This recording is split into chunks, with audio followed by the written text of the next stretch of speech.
This Glock 45 costs you $1,500 to own in California. In California, handguns have to be on a handgun roster, but essentially it's a list of handguns that are legally able to be sold by gun stores brand new in California.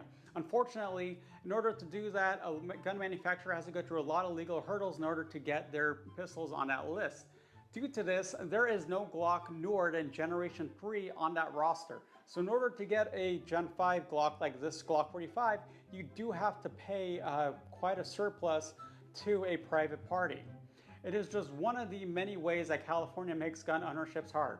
Like, did you know